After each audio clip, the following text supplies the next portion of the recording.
Well, hello everyone. It's Jim O'Shaughnessy with another edition of Infinite Loops. Wait a minute. This is the special edition that is meant to coincide with the launch of O'Shaughnessy Ventures. And the true podcast king, my son, Patrick O'Shaughnessy, has graciously agreed to be the host. So listen in about all things O'Shaughnessy Ventures. Thanks. Well, we have a tremendous amount of overlapping interests, but are approaching those interests in very different ways. And we talk all the time, obviously, for obvious reasons, mostly that we're father and son.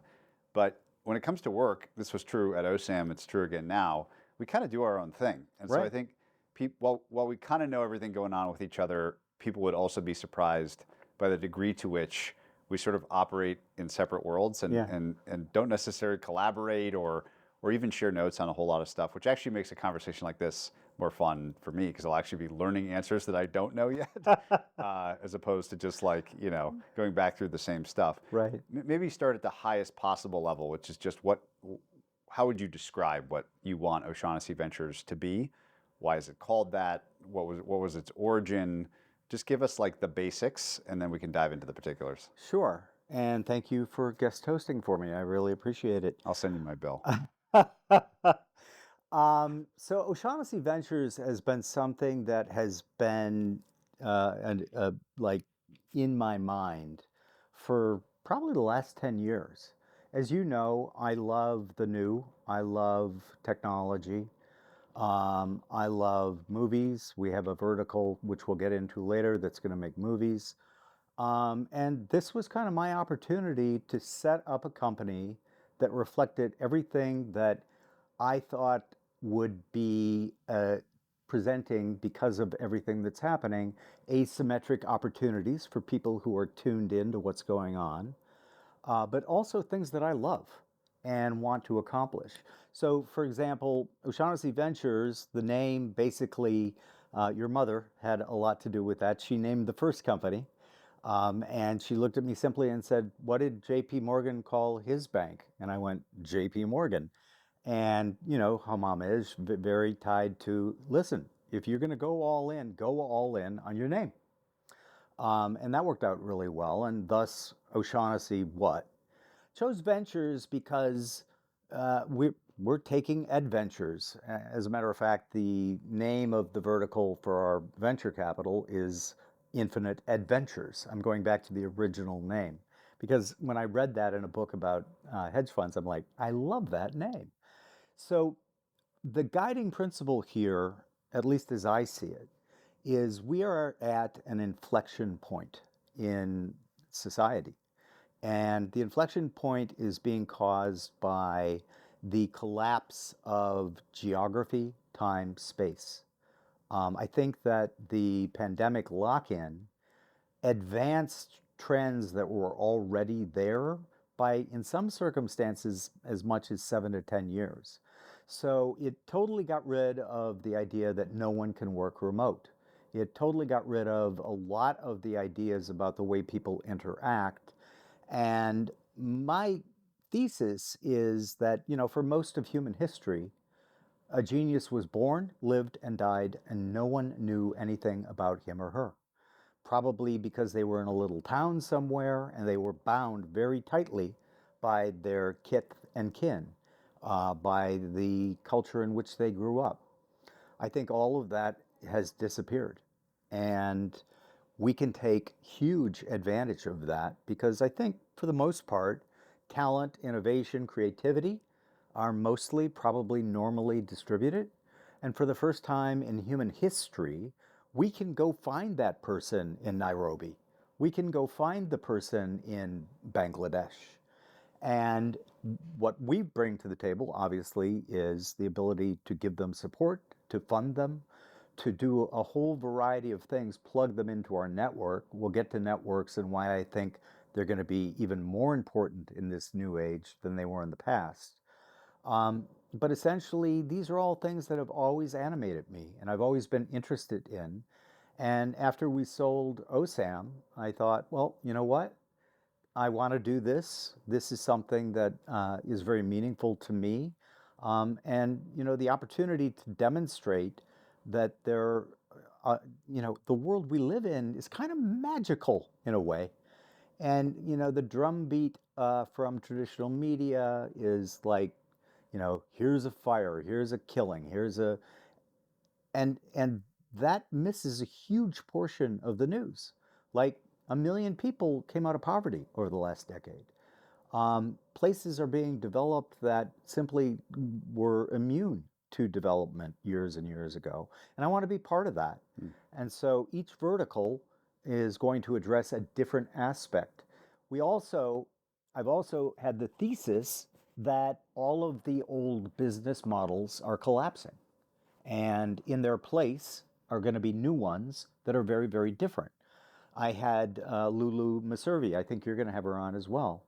Um, she, she's a communications expert, and I read her stuff on Substack, fell in love immediately, because when she was at Substack, New York Times did a hit piece because they were taking their writers. And her response, I just read it and my jaw hit the floor. I was like, now this is the person I want to get to know, because it wasn't the no comment, it was no jargon, it was none of that. And I think that that's just an example of the rules are changing everywhere. The way you set positive sum up is very different than the way traditional VCs have been set up. And so I think as part of this, we're doing this series on infinite loops called The Great Reshuffle. And I think like the new models are on their way. In certain circumstances, they're here already. And we want to take what we view as the new playbook and run it.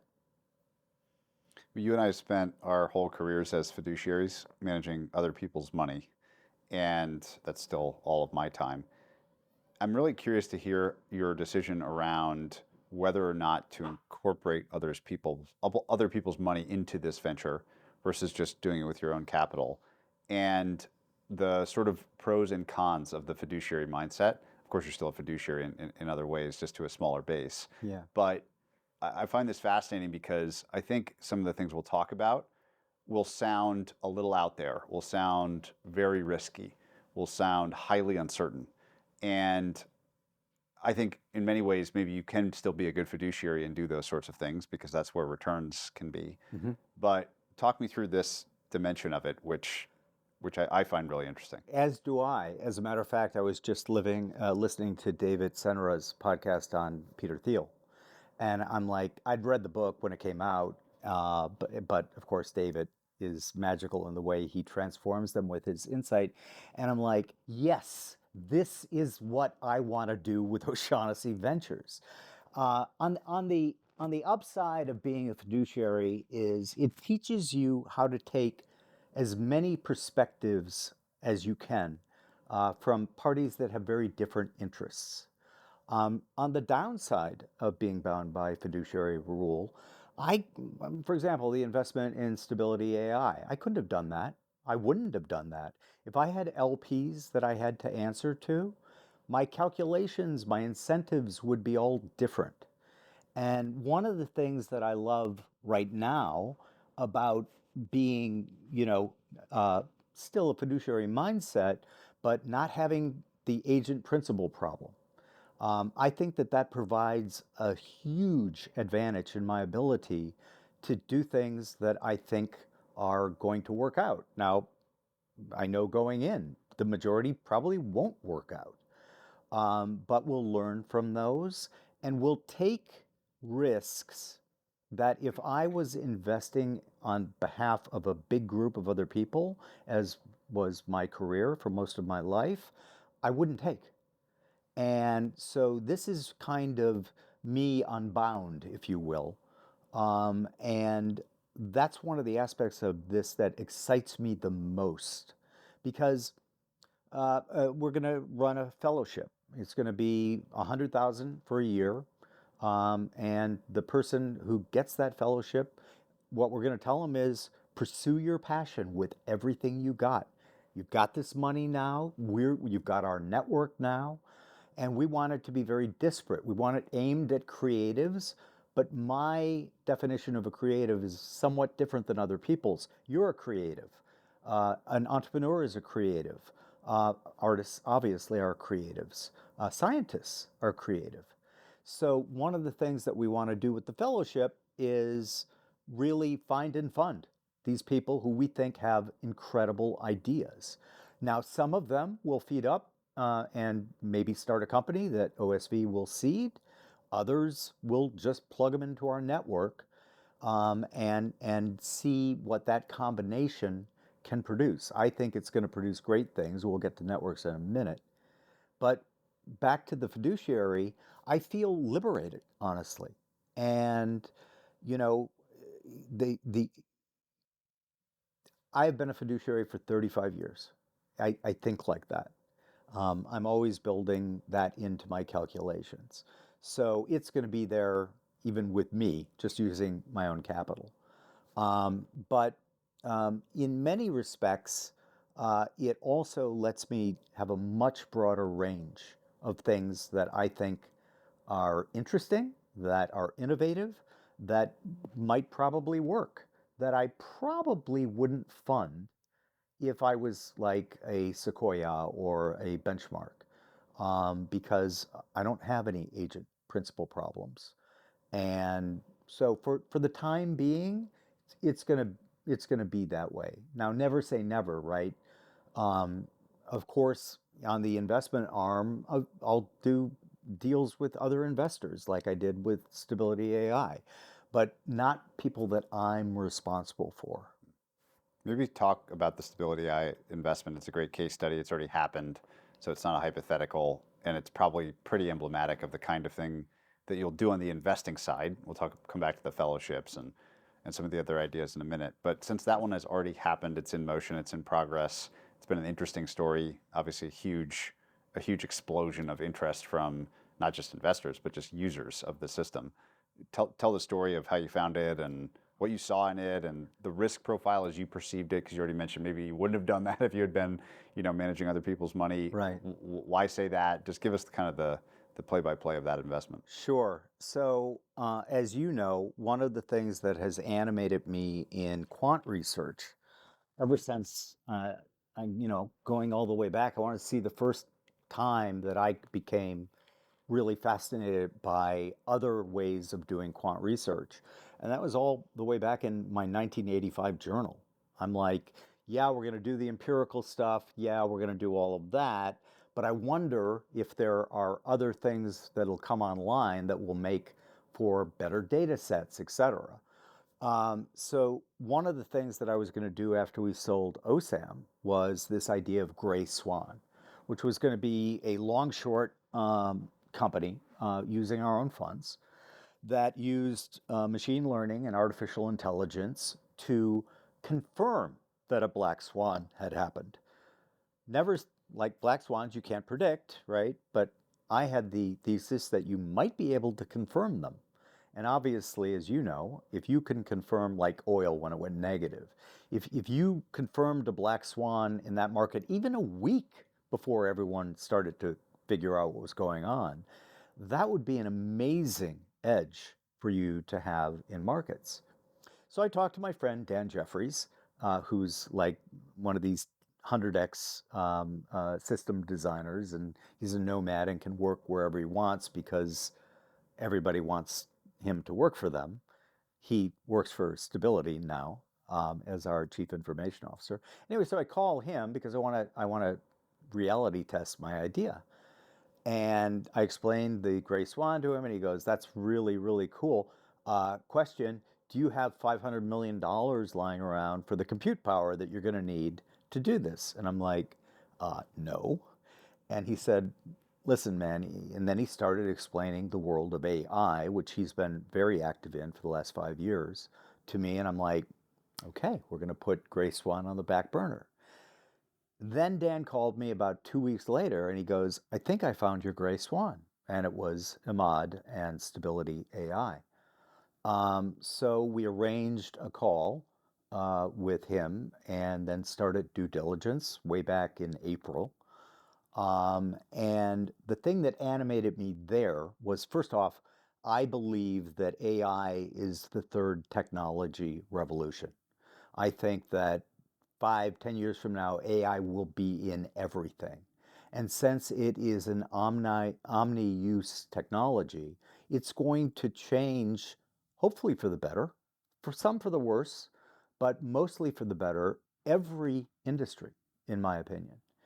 And so as I started to think about it and saw this debate between open and closed, I felt very passionately that, I have 3 grandchildren, 2 more on the way. I don't want my grandchildren living in a world where a panopticon controlled by a few, that's closed AI, where they tell you, no, no, no, no, you can't use that. It's just too powerful. So I felt very, very passionate and about wanting to be able to do something about that. And the investment in Stability, which is an open AI company, made itself available in August, right after he dropped the little nuclear bomb in Lake Michigan and released a full model, which had never been done, with the weights. And then the thesis was this is going to cause a Cambrian-like explosion of creativity. And it was double what I was anticipating. One of my deep beliefs is that I don't know. It's like, I know 1% of nothing. And I think I'm pretty switched on. I think that for things like AI to work, we need as much cognitive diversity as possible. We also have no idea what skill sets somebody sitting out in Dubuque has.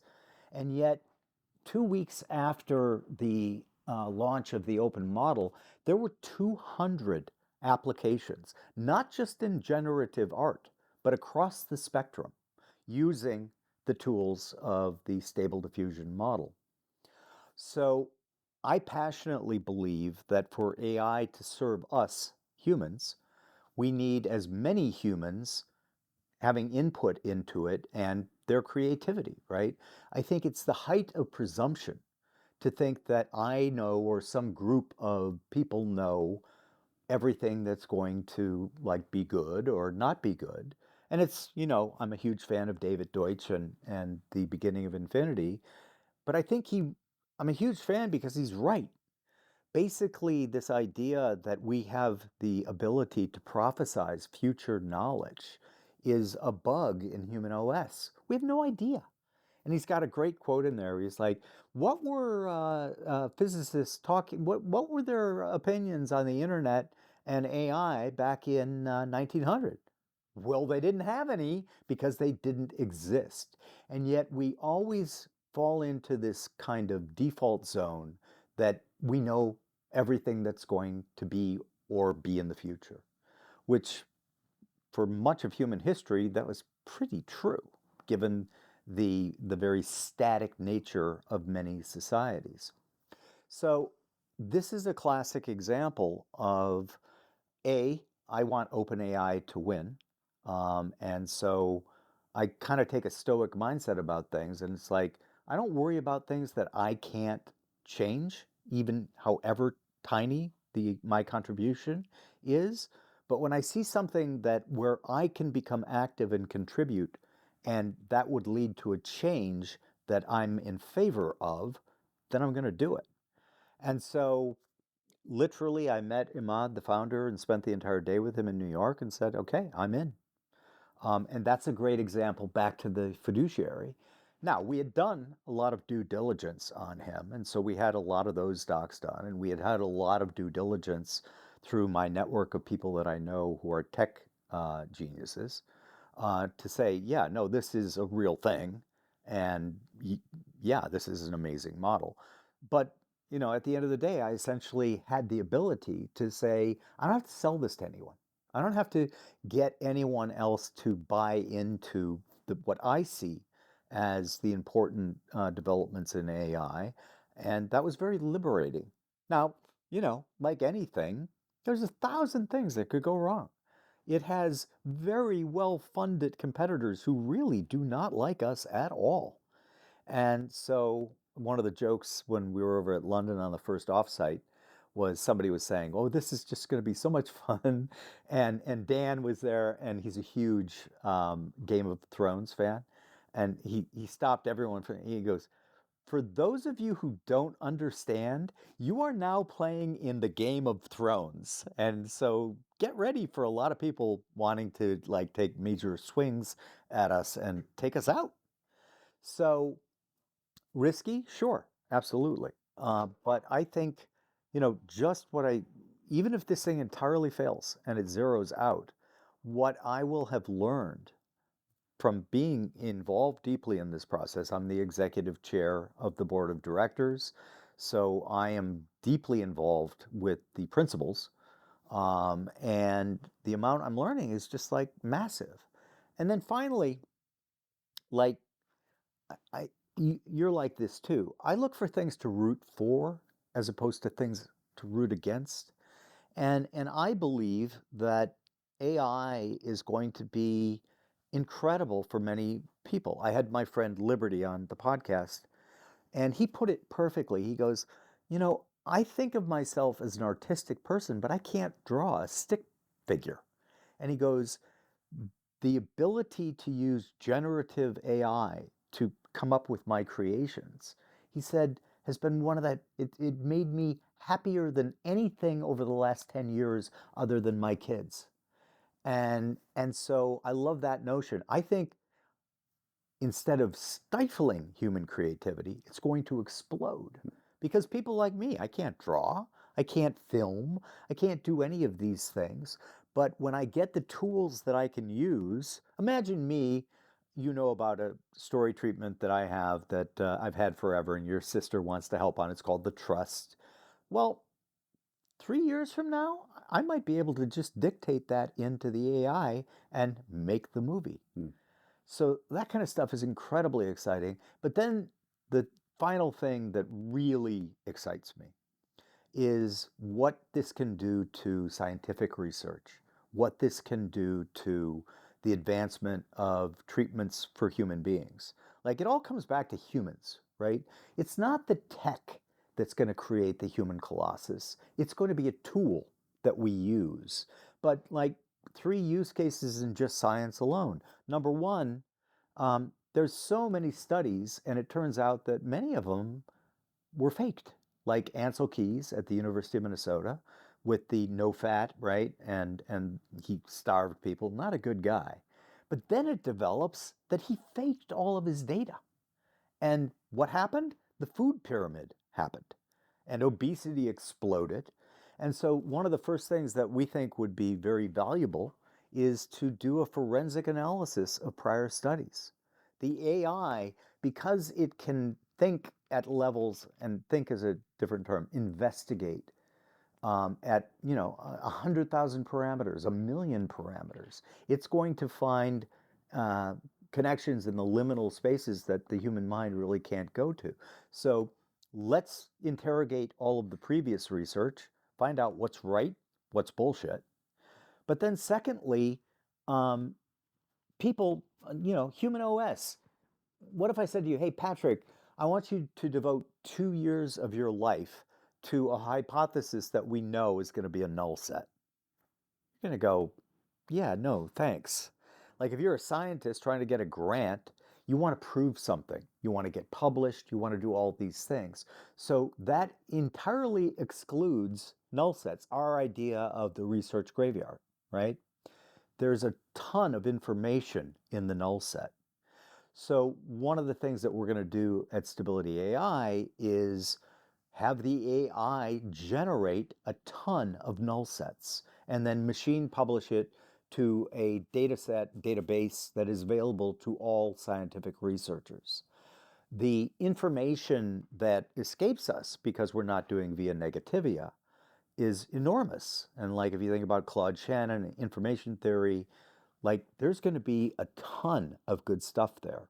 And then finally, like experiments that would have not gotten approved if you wanted to use humans can now be done in what they call in silico.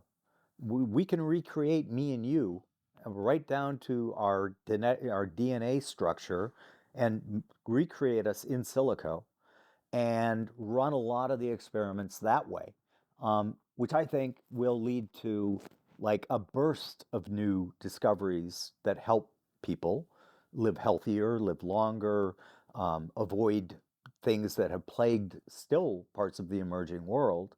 But also, you'll see that the age of unique Patrick O'Shaughnessy, Jim O'Shaughnessy drugs will be at hand. And like that to me, that is what I find just so incredibly exciting. Final thing there, we also believe that right now AI has a very Western bias. Essentially, the weirdest people in the world, right? It's us and the Brits and a few others. Um, and one of the things that we believe passionately in is AI should be programmed in every known language and every known story. Because another thing that I'm really excited about is, we're both big fans of Joseph Campbell, The Hero's Journey.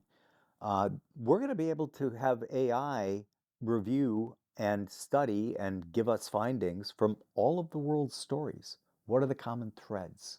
What are the things that every society, despite where they are, have a story for? Like, to me, it's just endlessly exciting. What have been the most surprising things from being a prospective investor doing diligence where there's sort of this like, there's this wall that's always up Yeah, between companies and investors where they're not trying to misrepresent anything, but it's in everyone's interest on that side of the wall to present the rosiest of course. version of the story. And it's the job of the good investor to approximate what reality might be on the other side of that wall. Now that you're on the other side of that wall as a major part of the board, instability of the company, but really I'm more interested in general in this space that is young and moving ridiculously quickly, iterating ridiculously quickly. What has surprised you the most? But good, bad, indifferent, however you Sure. want to take it. I'll tell you what surprised me the most, and it actually is a really good thing. I had a pretty cynical view of big tech because, using AI lingo, they talk about maximizing the objective function. Simply means you tell the AI what we want you to maximize for, right? And so Facebook, to a lesser extent, Twitter, the social sites, they looked at it and said, maximize for revenue. That's what we want maximized. So essentially, they used our data to sell us shit. You can also change the objective function to maximize for human creativity, maximize for human happiness. And one of the things that really surprised me was the number of huge names in the industry. For example, David Ha, who was the head of Google's Brain project in Tokyo, one of the most admired guys in AI. He left his job to come and work for us for free. He got some stock options, but he doesn't have a salary. And David is an excellent example of this movement of the researchers, the actual people who are doing the research. They are flocking to Stability AI under terms that, like, if you're just thinking at it from a business point of view, don't make a lot of sense. And then I realized they really did have good intentions, the early tech guys. The sovereign individual, we're going to set humans free. And then, of course, Facebook monetized everything we did. Not so great, right? But having that cynicism on my part disproved, like, really got me excited. The number of income, you call it the flood. We had a tsunami of interest of people leaving like really great spots that are highly compensated, with existing incredibly rich corporations coming over to work on this. So that surprised me. I did not expect that to happen at all, and the speed with which it happened. And then the other thing that surprised me was how incredibly effective the open architecture system is. It shouldn't surprise me because I believe that cognitive diversity leads to better outcomes. And Linux, of course, is the classic case that, Ballmer at Microsoft called it communism. And now, of course, it drives the entire infrastructure of the web. Um, but the interesting thing is, I'm also a nerd about complex adaptive systems. And if you study complex adaptive systems, which certainly society is, we are, our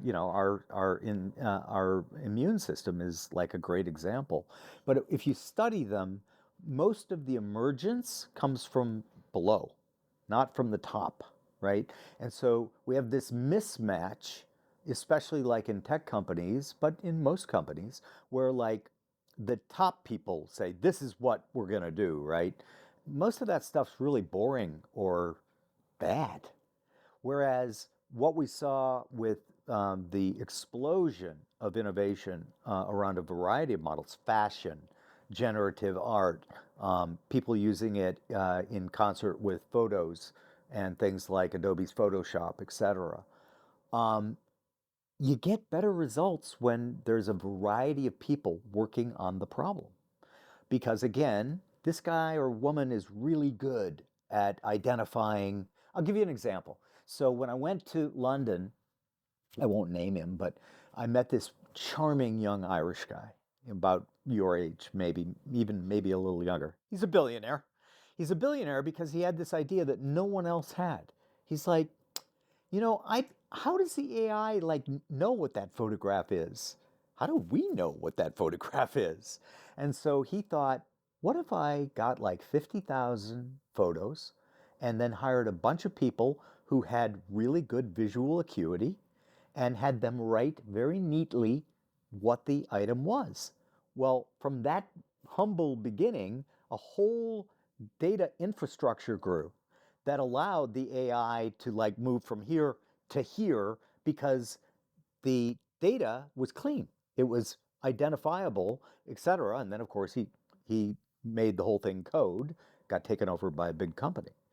Um, so I mean, I don't know how many people would be thinking about that.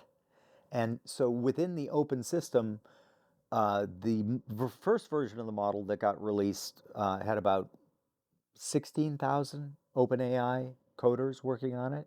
We now have over 40,000. And so it seems to me that this is something that is very inclusive, that allows anyone with a deep interest in this and skills to take part.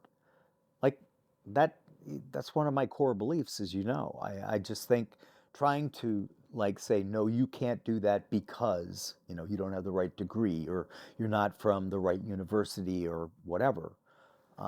Creativity doesn't need any of those things for the most part, unless you're going to be a doctor or a lawyer or those types of things. So those two were my biggest surprises. And the third one was I expected artists uniformly to hate it. Not true at all. We have started an opt-in, opt-out for graphic artists, oil, painters, sculptors.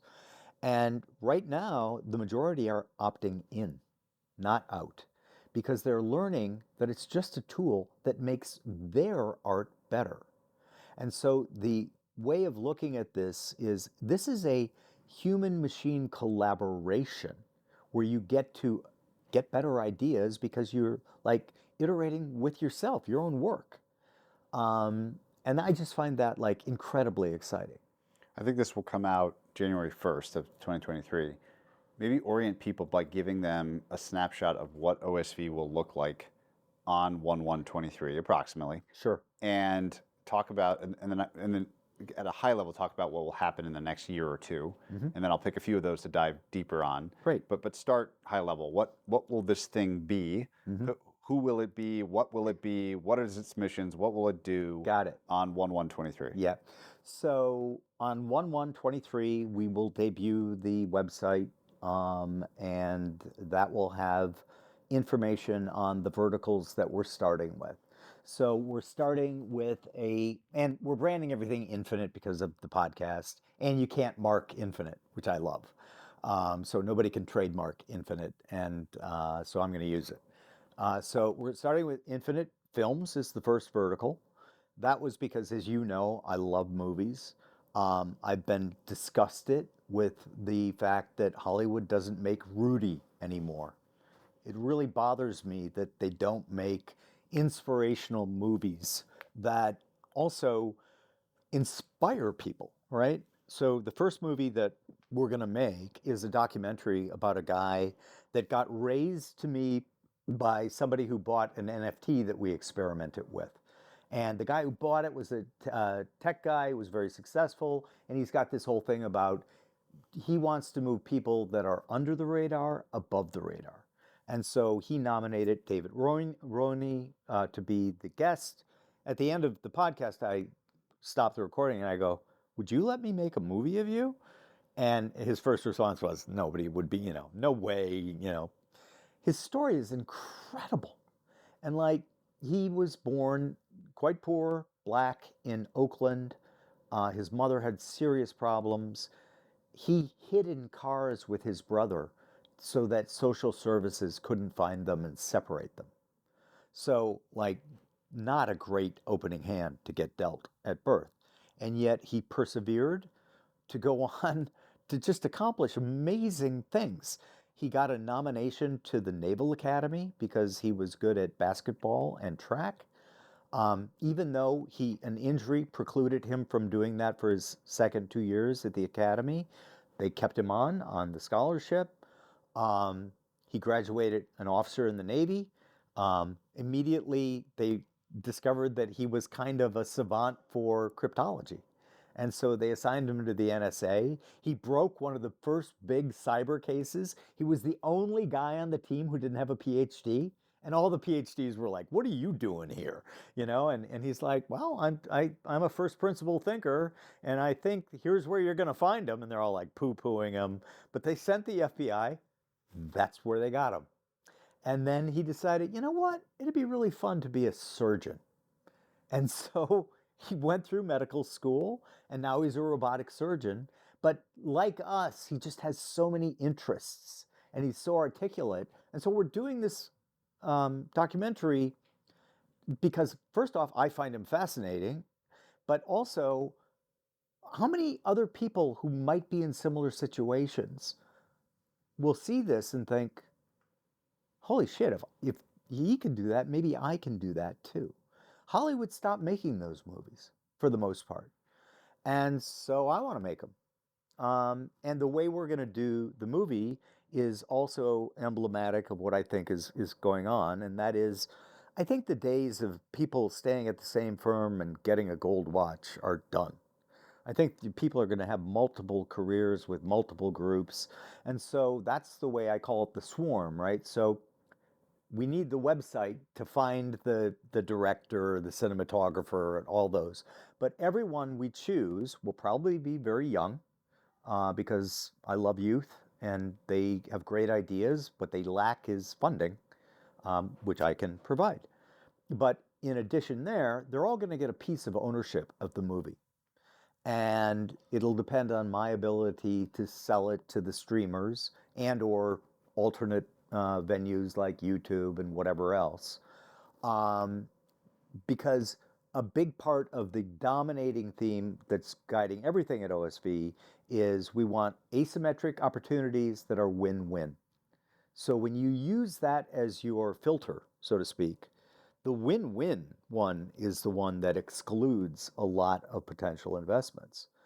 This is win-win because, like, if I manage to sell this movie for a lot, they make a lot of money. But because the Hollywood system is still kind of like a medieval guild association, they get something maybe even more valuable to them, and that is the credit. As you know, you got to have 3 appearances in a movie.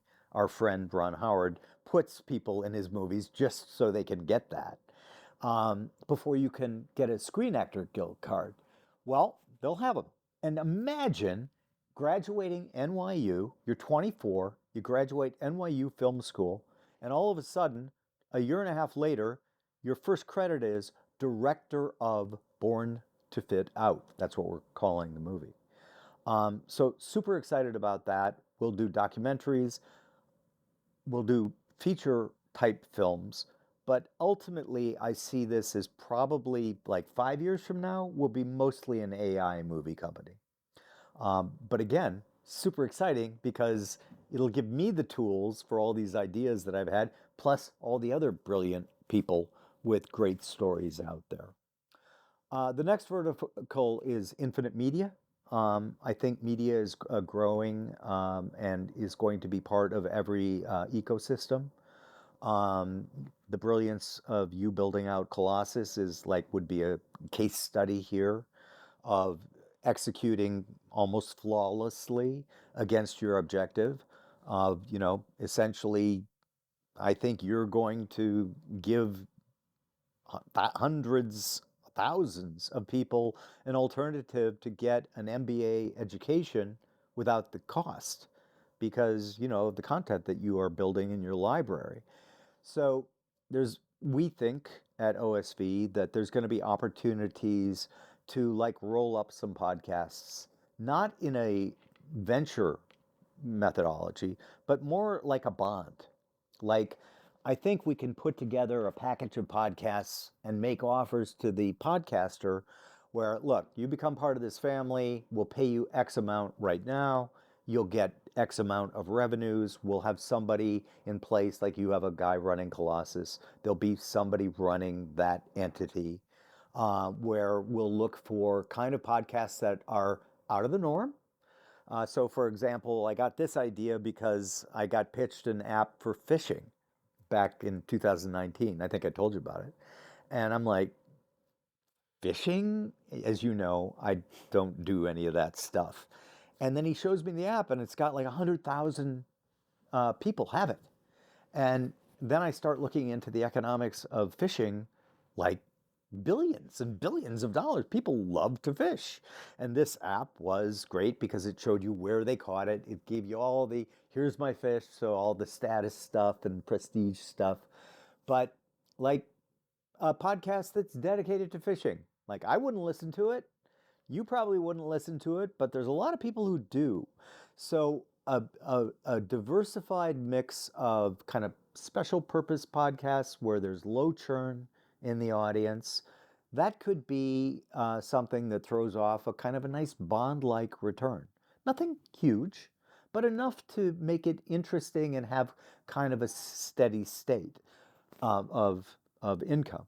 I think the same will be true. I think there will be new aggregators of Substacks. And like they'll compete with the old school newspapers and everything, except you'll put them together, or in this case, we'll curate them do a similar type deal, and then support them and get an ad model and the rest, and then other media opportunities as they present themselves. The next vertical is the one that I'm best known now for because stability, which is the infinite adventures. I love the fact that that was the original term of venture capital. It wasn't venture capital, it was adventure capital. And I love that he looked at it that way because that's what it was. It was an adventure. People didn't do that. People didn't leave Fairchild to start their own Intel, right? That didn't happen back then. And so they found this guy, and he's like, "Yeah, I'll take that adventure with you." And I love that spiritually, right? Because funding things that are not currently around, like that is really, really exciting for me. And in that regard, we're going to, try to find interesting things like stability, but also things that others who are responsible to LPs might love themselves, but would pass on because they wouldn't want to have to explain it to their LPs. So that's kind of the business model there. And then we're doing these things that are based on, I was reading about Atlantis, and I think Francis Bacon's book, which was a kind of a fantasy novel about Atlantis. And as I was getting to the end of it, he details the fact that Atlantis, this mythical kingdom, sent out explorers to the rest of the world, and they sent 12. And so I'm like, let's fund 12 fellowships based on these Atlantean notions. And Atman was the guy who had the job of taking the antiquated language for the 12 and uh, compressing them a bit. And so we used Jeremiah's original mistakes. So we're going to get 4 who we're going to fund to make original mistakes. Uh, the next 4 are going to build original mistakes. And the final 4 are going to try to explain and educate what we learned from the original mistakes. So each of the fellowships will be $100,000 for a year. Um, and with an option, if we think they're doing massively good work, to extend, we're going to pay monthly to extend it another 6 months. And we hope that many of those might lead to associations with OSV, things we can fund and seed. Um, at, but that isn't the only reason, right? Like, I'm sure that there's somebody in Nairobi who wants to study molecular biology. I'd love to give her a scholarship or a fellowship because there are so many people that are bursting with great ideas and that passion of being consumed by their curiosity, but they don't have the path that they can take. You know, they got to have a job, they got to pay their rent. If they're married and they have to work with the spouse, if they have kids, you know the drill. Like, I want to be able to connect those passionate, innovative thinkers with funding. And I just think that will be better for the world having them in the network. And half of that might be just putting great people in the network, but half of it will probably lead to some really interesting companies that we can seed that that person wouldn't have had the opportunity to even think they could get to be a founder. But they get that year where they can just work forever on what animates them and their passion. So that's what you're going to see originally. There'll be new stuff coming in. And like one of the other things we're going to do is we're going to be very transparent about our mistakes. So if we have an investment that goes to zero, I'm going to be very honest about it and say, here's what I learned. Here's what I fucked up. And I didn't know it then, of course, but I know it now. And so we're going to error correct and we're going to incorporate this into our model for how we look at these things. But we're going to share it publicly. And because, as you know, like I think you only learn, grow, etc., by making mistakes, right? They're learning opportunities, in my opinion. I wrote a whole piece about all the mistakes I've made in the past, and you know about most of them. But they were really good learning experiences. Like, for example, Netfolio. Um, the takeaway there was I had the wrong market. It was B to C way before it should have ever been business to consumer. I should have done B2B, but I, was filled with, I'm going to liberate the investor and they're going to be able to get good investment advice over the internet. But also hubris. Um, I was getting offers left and right. The post money valuations were insane. I mean, even as insane as some of we saw before the fall. Um, and I got a huge offer from a big Wall Street bank, and I turned it down because, you know, I knew that I could get it from the pure internet guys, and I'm going to take it from those guys. I don't want to be part of the legacy system. Well, I mean, I was filled with hubris, and whom the gods want to destroy, they first make fill with hubris. So it was a challenging time because I had investors. I had to go to each and every one of them and explain why it didn't work. And that's painful, hard. And yet I learned more from that than many of my successful adventures. So, What does a team look like that can accomplish all this? So, I'm hearing 3.5-ish, verticals, Hmm. all of which are, there's some overlap, but they're fairly distinctive in Yeah, terms of like the output or the product. yeah. They're very different in terms of their expertise required to do them well. Hmm. And we've certainly learned from our experience in media, like anything interesting is a grind, and you need really good people to Yeah. be able to pull anything off. What is your philosophy here on how to assemble a team? Anything unique that you're doing here, borrowing from past experience, where to find these people? Yeah. Talk us through like who OSV will be. Yeah. So, great question. The linchpin of OSV is our web presence, which we don't currently have. Hmm. So we expect that, like, one sign we got that we're probably right is when we launched the landing page for O'Shaughnessy Ventures. We did that because I had to announce stability. And so we were going to try to build this in stealth, but that blew it. So I thought, let's at least launch this. I was expecting that we'd get a healthy amount of emails of interest. And so we all kind of guessed, well, what do you think we're going to get the first day? And my guess, I think, was 200. Others guessed lower. One crazy person guessed 500. Was it 1,000, Atman, or even more? Yeah. So we got 1,000 emails on the first day.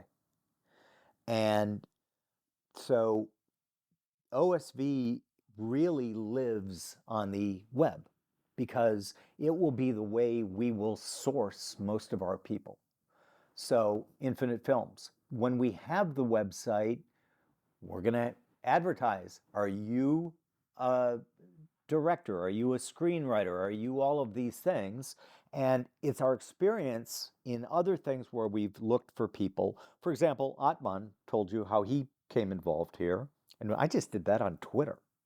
So having the site where they can see the tools, work with the tools, and then see the specs and see what the job's going to be, I expect that ultimately when we make the first movie, it'll kind of be a swarm. We'll get the applications, we'll pick the director, we'll pick the producer, we'll pick the cinematographer. My guess is they're all going to be young and probably out of film school. And then they can dissipate. Or maybe there's a director that we really love, and this gets us into network effects, right? That he comes back to us or she comes back to us and says, I've got a great idea for a movie. And so on the film side, we're going to do it that way. We're going to make open applications and sort through them and then pick the ones that we think are best. That will be the team for that movie. Now, ultimately, I'm going to pick and get somebody to run each of these verticals because, as you know, running several enterprises, you got to have somebody who's in charge of the nuts and bolts. But first, I got to prove my hypothesis that I'm going to be able to get really high quality people to participate. After the hypothesis has been proven and tested or changed because of things we learned, if we continue to do it and succeed, then I'll put in place um, a person to run that vertical. Same with Infinite Media, although I kind of perceive two different ones there, one for like the world of YouTube and podcasting and one for the printed world, but same sort of thing. Um, and then ventures, like I've already told you this, the number of pitches that I get right now from startups is staggering. Like, so now without a website, with the website, with the portal, with the ability to join the community, I think that that will also happen over on that side. And of course, with the fellows. I mean, if you're ambitious, you're going to apply for a $100,000 free money fellowship where you get to work on anything you want to work on. Hmm. So, in fact, we've already been looked at some estimates. Like we got to figure out a way. I'm hoping it's AI, by the way, to sort through because of the number of applications we expect to get for this. Hmm. Um, but then ultimately, if that's going really well, I will pick somebody to run that as well. Because, nuts and bolts of running a business, that isn't going to change too much. But it'll all emerge. Is there a single objective function, to use your term from earlier, that unites all this? Like usually in a fiduciary setting where you've got LP money and you're investing professionally, the objective function is returns. Like Yeah, at the end of the day, you are trying to, or assets, or a combination thereof. right. The things that produce wealth for the GP Yeah, are returns at the end yeah. of the day. What is your North Star, or are there multiple? How did you drive them? So they're multiple. Um, I'm, as you know, a passionate believer in free markets. I think that they have succeeded where every other ideology has failed. If you read The Genius of the Beast, where he's talking about how we need to redo parts of capitalism to make it work better, he makes the point in the beginning of the book, all these other systems, many of them religions, promised people that they would be fed, that they would be housed, that they would not go hungry. And then he goes through all the religions and he goes, and they had millennia and failed every single time. He said there was only one system that actually delivered on its promise, and that was the free market. I believe because it's most in line with human biology and the world, complex adaptive system. And so on the one hand, I obviously we're gonna we want winners in the infinite adventures, and so one of our goals is to make a lot of money that we can fund these other things as well. But another one is like kind of my purpose in life is to be useful, and if I can through these other things be useful, that makes me happy. And by the way, I'm not going to like say, I'm doing this for the people. I'm not, man. I'm doing this for me. I'm doing this because I am really interested in this. And I really hate the phony, well, we just saw what happened when the guy was a complete phony and like, oh, I'm going to give all this money away and the only reason I want to get rich is so I can give it all away. Fuck you, man. You know he's lying. And then he does the interview and he does it was via text. LOL. No, all the woke stuff, that was all just a grift. Like he wrote that. And so I want to be very clear. I am doing this because I want to do it. I love this. I love what I'm doing. One of the side benefits that I also love is the idea that I can make, hopefully, life better for people with these innovations, with the people I end up working with expanding the network and allowing people into the network who were boxed out before, not intentionally, but simply because networks were essentially where you went to school, where you grew up, that kind of thing. That's gone. Geography, time, space, all collapsed. In the new world, you can change your digital zip code much easier than you can your actual one. And you can do that with great ease. And so I am just like super chuffed about what's happening. The world your children and Kate and Lael's children are going to grow up in. And I want, if I can make that world one that's like even this much better, I'm going to try to do that. And so, of course, on the adventure side, got to make money because we want to spend money. And ultimately, there's a little thing you asked me about the umbrella. There is this little thing called the O'Shaughnessy Institute.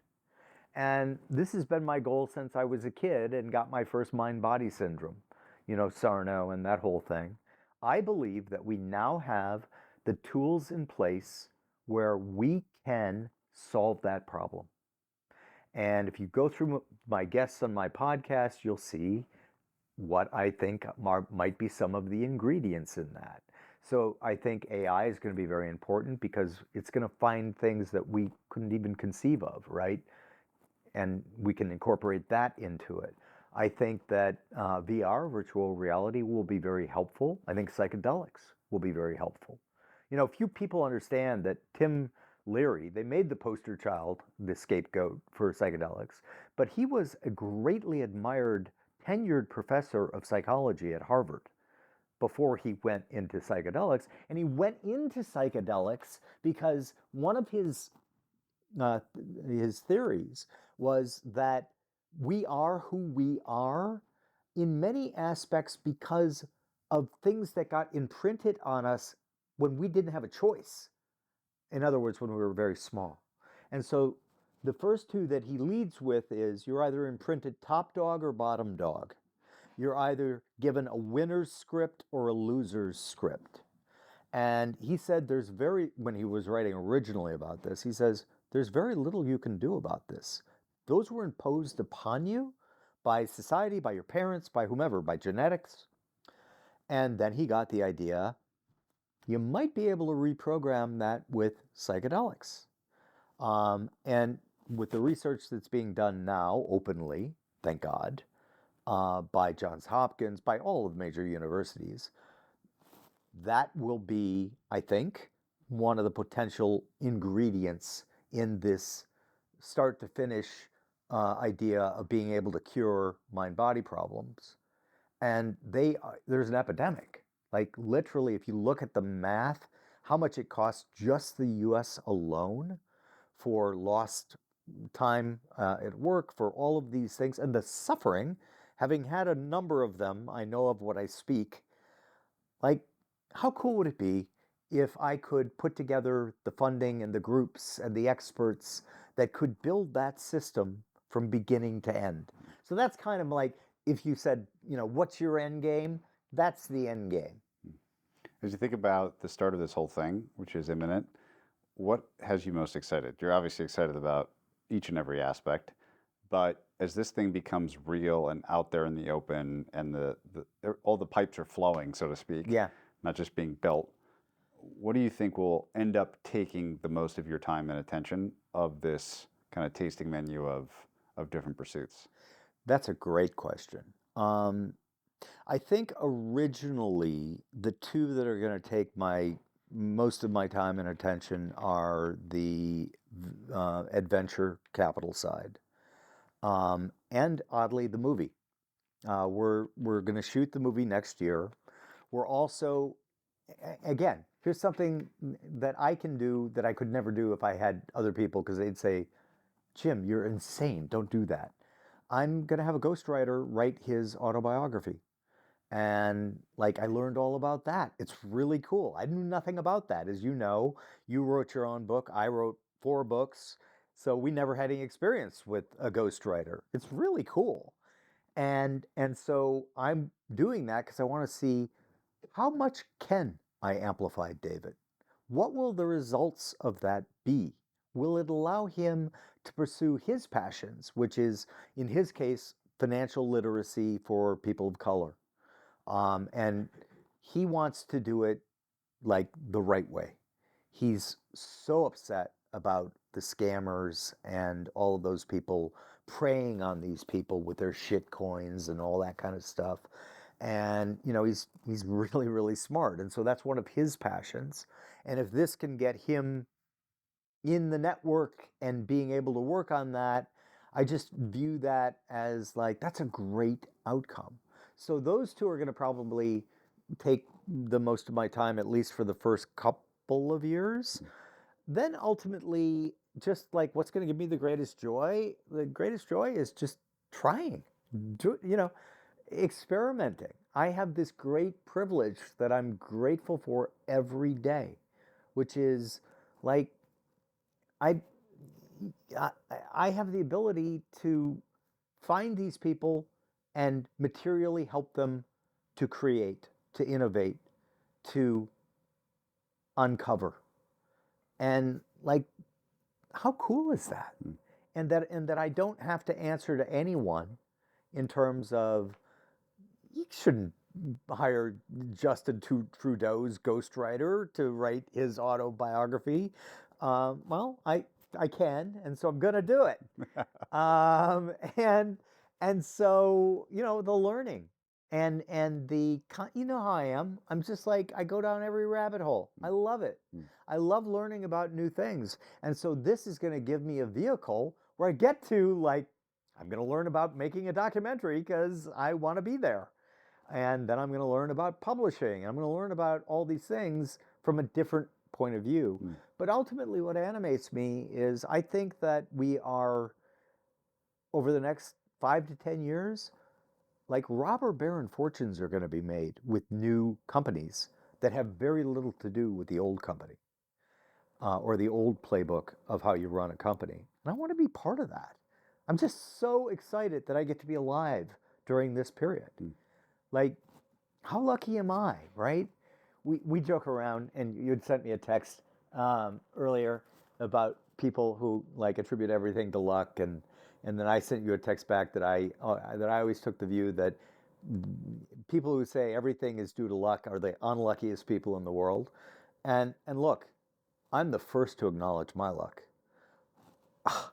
The luck of birth that I got, I was born on third base. I was born sliding into home. But okay, so I got lucky. I got really lucky. But there were a lot of people born at the same time I was, in the same circumstances, and haven't done anything. I believe passionately that I'm incredibly grateful for my family. You know the history. Um, I just like I can't even believe I'm that lucky. I always say I won the cosmic lottery. Um, but you got to play the hand, and if you don't play the hand, then like it doesn't matter. I know so many rich people who have accomplished nothing, nothing, because why should they? I got money. Well, I'm not interested in money. I'm interested. Money's technology, and it can help, but like I'm not doing anything so that I can add another zero to my worth. Like I just don't care about that. What I do care about is like ideas and having somebody who is consistently going to say, okay, with all your pessimism, I'm going to be busy over here being optimistic and making a ton of money while you are pessimistic, think boy word cells. Oh, I could never be done because, come on, act, take some action. I think like if you, ideas are great. I value them highly, but ideas that aren't put into action are daydreams. And you've got to take action against the ideas that animate you. And this is the perfect vehicle for me to do that. What would you like people listening to this to go do on the release of this new website? What would be the best thing they could do to get involved? That's a great question. Come to the site, listen to this conversation, and then look at all of the opportunities that we are making available to you. So apply for the fellowship. If you've got like some burning desire to learn about, um, the Aztec history of use of psychedelics in traditional ceremonies, give us an application. If you are somebody who wants to use AI to understand molecular biology better, apply because we can hook you up with the fourth most powerful GPU stack in the world that we have at Stability. So these all complement one another. Come and look at the types of sites and the things that we are promoting. You I can almost guarantee you will find at least one thing there that you're interested in. And one of the other things that we're going to do ultimately is just a curated of interest. Like you already do it with Colossus where you match everything. But we're very happy to go outside OSV. Like if, you've got a great podcast, David has a great podcast. I have no financial interest in either one, but if it's great, it'll show up on this aggregated, curated place for not only podcasts, but for movies, for books to read, for articles, for all of those types of things. I do it anyway. So why not share it with the rest of the world. What I do right now is I read something I find interesting and I tweet it. This is interesting. And what I find interesting about that is, like anything, it takes a long period of time for people to figure that stuff out. And like right now, I get DMs from authors like, please, please tweet out this particular Substack. And I won't do it if I don't like it. And so what I tend to do, like, I know that someone in your organization suffers from all of the PR types trying to get on your podcast, right? It's endless. And so we're getting that now. And so I just made a rule. Anyone who comes and says, through a PR agent and says, we want to be on Infinite Loops, the answer is no, immediately. Because the only way to be good at this stuff is to be absolutely honest about what moves you, right? And so curation, you got to have good taste, in other words. And there's a lot of people with good taste who do curation quite well. I hope they come and work with us ultimately. But go to the site. You will definitely find something that should interest you and, importantly, make you take action that day. The internet is removing all of your excuses. You can't have them anymore. Well, I'm probably the most experienced person to be able to say that no one should doubt your ability to execute against these things. I think the combination of unique out there ideas, which I think will seem sensible in hindsight, but may appear a bit wacky now, combined with your ability to get them done and zeal for it, is going to be fun to watch. So I look forward to watching, and thanks for doing this with me today. Oh, I appreciate you guest hosting for me, as you are the podcast king. So just you alone will get, what do you think, triple our normal download?